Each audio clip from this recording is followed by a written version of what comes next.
Hello, Kansas and Western fans. It's time for episode number 63 of the construction of the Kansas and Western HO scale model railroad.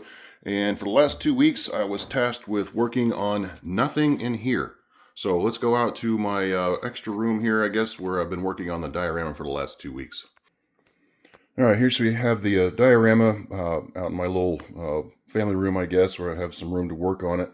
As you can see, I've got all of the primary scenery or landscaping work, I guess, completed, terrain, whatever you want to call it.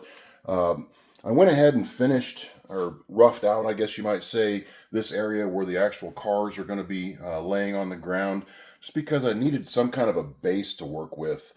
I've been trying to think about this train wreck from the perspective of how would it work or how would it look in reality, and you know, they don't obviously plan these things out in advance.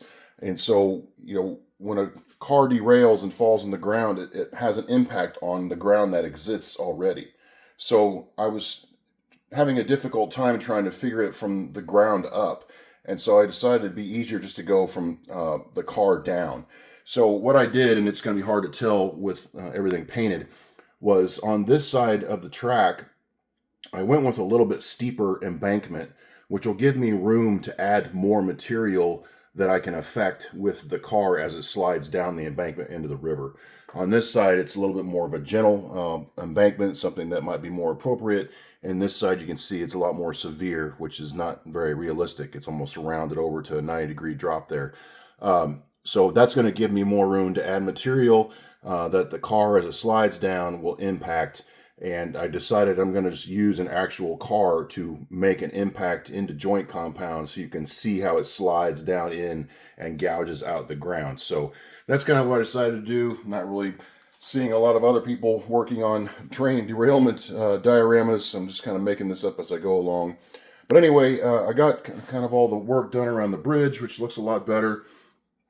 Still little bits of white poking out here and there. Not a big deal. I have to add a lot of ground cover and bushes and trees and all that stuff anyway.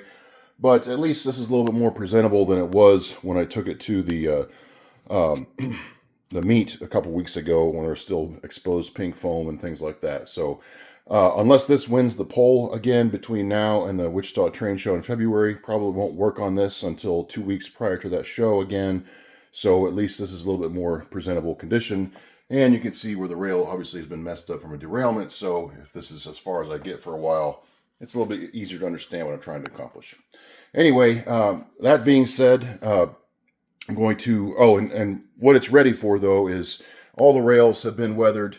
I just have to come back and weather the ties, and then I can finish the ballast, at least up until this area where I'm going to have some impact on the ballast from derailing cars. But otherwise, the rest of it should go pretty quick. Okay, let's move into the train room for our poll for this weekend. All right, so if you're new to the channel, what I do every 2 weeks is I draw 4 different work options out of this bowl for a YouTube poll that you guys can vote on for the weekend. Monday, I post the results, and I will talk about what options or what I'll work on with these 4 items that we'll draw out of here. But let's see what our results are, and then you can vote on that poll either in the comments or just go over to my YouTube homepage and find that poll and make your selection. But here goes nothing. All right, number 1 is the Wichita Industrial Park. Number 2 is structure details and weathering. Number 3 is the Evraz steel plant in Pueblo, which is no longer called that, but I'm not going to have my wife make a brand new one of these just for that. And last but not least is back to the Holcomb Power Plant. So let's talk about each one of these 4 options and what I might be working on if they win. And we'll just go ahead and start with the Holcomb Power Plant, which is behind me. All right, we left off here with working on this embankment, adding some tile grout to add texture, which I was really happy with for a dirt look. I was kind of messing around with some erosion colors and effects here. Not happy with any of those, so fortunately paint can come over paint, and we'll do a better job hopefully next time, but that's what that's all about. And then on this side, I was working on some kind of exposed limestone rock face, kind of just slapped some joint compound out there, and then kind of scratched at it with a razor knife.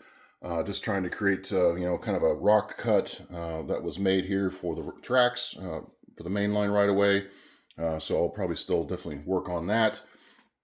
Hadn't really done too much more work on hiding this portal because it's mostly going to be done with trees. If you've seen some of my earlier videos when I still had trees here, which have just been removed so I can do all this work, they did a fairly effective job of just kind of hiding the fact that the track goes into a dark hole.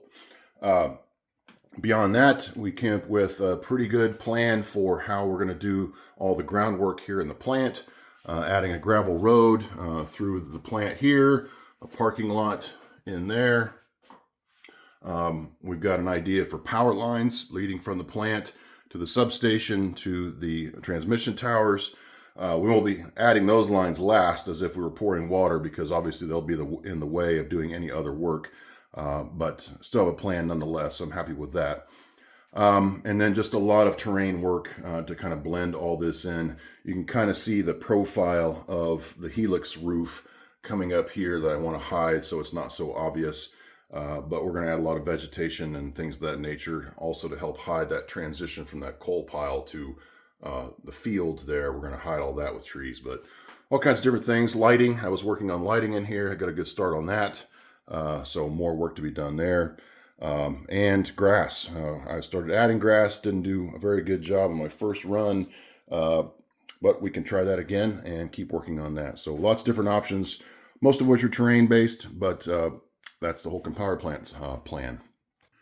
All right, next we have the Wichita Industrial Park. That's an area that hasn't seen any work for quite a while, so let's go over there and talk about that.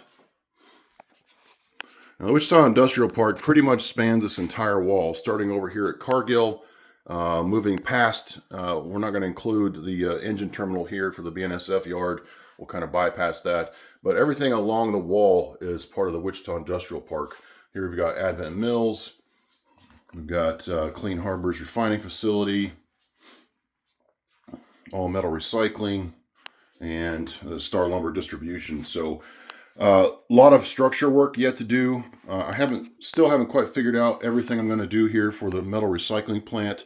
I think there's some smaller kits that I can still buy and put together that won't take up too much depth in terms of space, but I'm not sure. Most of the plant, or most of the recycling plant might be just on the backdrop, kind of a 2D representation. And since I'm not sure, we'll probably just bypass that because there's a lot of other things I can work on. There's a lot of refinery parts left over from the kits that I've been building in the Dorado refinery. There's some smaller kits I'm going to add here for the Clean Harbors facility. I'm still in the process of building Advent Mills here. You can see pieces that haven't been glued, so I'll probably work on some of that. And then Cargill itself also needs some work.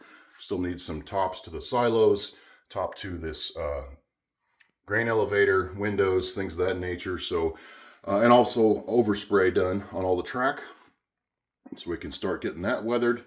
So we'll probably touch on all kinds of stuff for this, just to develop that scene, because it really hasn't seen any work in quite a while. Next we have the Evraz steel plant in Pueblo. This has seen some work recently, so we'll probably continue where we left off here. I've got all the overspray done for all the track in the whole facility, except for down here at the end where I've just gotten all this track installed. So we'll probably come back and get that oversprayed. Hopefully I can do a good job of protecting my backdrop. Pull that building out, get all this track oversprayed, including the main line in the foreground. So that'll all look a lot better. Probably do a little bit of work on this building. I want to flesh it out a little bit, given my ideas to figure out how to do this. I have another one of these cranes that I can build to fill up this space here at the end. Otherwise, though, I really want to get started on track weathering. Almost all the track in this scene is going to be more or less buried, but it's going to be in a mixture of gravel and dirt for years of disuse or lack of maintenance. So I'm very excited to mess with that. If you've seen earlier videos on the Portland cement, you saw that I've been working on burying tracks in concrete there. This is going to be a similar approach, although obviously with a different texture. Since it's not going to be solid concrete, it's going to be more just dirt. So we're going to probably see some exposed ties here and there, but mainly just enough room for rails to be poking out so the cars don't end up on the ground. But excited to work on that aspect for this area. I've always been fascinated with buried track for some reason. Maybe somebody else can explain that. But anyway, probably going to focus mostly on track for this scene.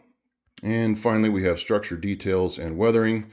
That would probably be focused more on lighting, because there's a lot of structures that have gotten started on lighting for that detail. But weathering wise, I've done basic paint jobs for all these buildings. You've got these here. You've got apparently what is a brand new refinery. And you've got Portland cement structures. So among others, there's lots of options for weathering. I've never done any structure weathering, so I'm kind of excited to give that a try. Definitely going to watch some videos for some recommendations. But, especially here in the Portland cement plant where you have all this corrugated tin walls and roofing, a lot of that likes to rust pretty quick. So excited to try something of that nature. But and not to mention the whole Wichita rail yard grain elevator, that still needs to be finished and painted. But since it needs to be finished, I probably won't mess with that in terms of weathering. But all these buildings that are more or less finished, I'll be focusing on those. So that's your 4 options to vote on for this weekend. Again, I'll post the results on Monday with a work plan to carry out those results for the next 2 weeks. I appreciate everybody's comments, questions, and ideas. We'll continue on probably with the diorama this weekend if I have time, but otherwise we'll look forward to seeing what the results are on Monday. Everybody, thanks for watching and have a great weekend.